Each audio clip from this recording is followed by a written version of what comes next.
एक बार ठाकुर जी की पाग बांध रहे थे, ठाकुर जी का श्रृंगार कर रहे थे, तो पाग बांधते बांधते ठाकुर जी कभी कभी खेलते हैं अपने श्रृंगारियाओं के साथ, जो ठाकुर जी की सेवा करते हैं उनके संग ठाकुर जी खूब खेलते हैं। तो हरिराम व्यास जी के संग ठाकुर जी खेल रहे थे। कैसे? वो पाग बांधे और जैसे ही पाग बांध करके पाग के ऊपर सिरपेच लगाने के लिए नीचे सिरपेच उठावे, इतने में क्या देखें कि पाग ढीली हो गई, पूरी मुंह पे आ गई, नीचे गिर गई।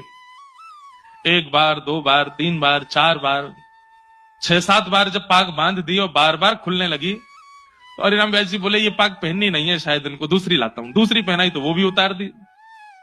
तीसरी पाग लाए और जब तीसरी पाग बांधी तो किसी ने बाहर से आवाज लगाई, बोले जल्दी दर्शन खोलो, इतने सारे दर्शनार्थी खड़े।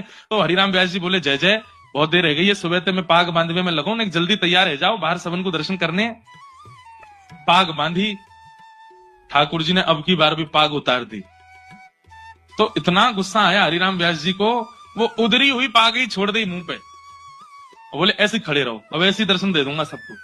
अरे सुबह से इतने लाड़ प्यार में आ गए हो, इतने ज्यादा जो है बिगड़ते जा रहे हो, इतने भाव से हम सेवा करते हैं और आपको बिल्कुल चैन नहीं पड़ता है, एक पाग नहीं बंधवा रहे हो, खड़े रहो ऐसे ही, नहीं बांधनी अब पाग, और ऐसे ही दर्शन करा दूंगा सबको।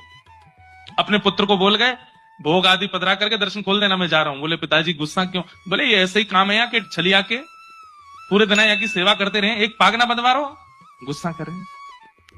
बाहर जाकर के हरिराम व्यास जी चुपचाप बैठ गए। थोड़ी देर बाद भोग प्रसाद होने के बाद जैसे ही पर्दा खुले, आहा, लोग बाग जय जयकार करने लगे, मनोहर झांकी, मधुर झांकी, आहा, आज ठाकुर जी कितने सुंदर लग रहे हैं, आज ठाकुर जी कितने प्यारे लग रहे हैं। तो हरिराम व्यास जी बोले ये लोग मुझ पे व्यंग कस रहे हैं, ये लोग जरूर मेरे ऊपर व्यंग कस रहे हैं, टेढ़ी मेढ़ी पाग है, पाग पूरी खुल गई है, तो मुझ पे व्यंग मार रहे हैं कि देखो आज कितने बढ़िया ठाकुर जी सजे। कोई दर्शनार्थी बाहर आया रोता रोता, बोले व्यास जी आज की झांकी तो नेत्रों से जा ही नहीं रही है। बोले सच बता? बोले और नहीं। बोले उधरी वही पाग में तुमको बड़ी बढ़िया लग रहे हैं ठाकुर जी। बोले उधरी वही पाग, आज ना तो मुख दिख रहा है, ना चरण दिख रहे हैं, ना हाथ दिख रहे हैं, आज तो दृष्टि पाग पे ही अटकी भैया, इतनी सुंदर पाग ठाकुर जी पहन के खड़े।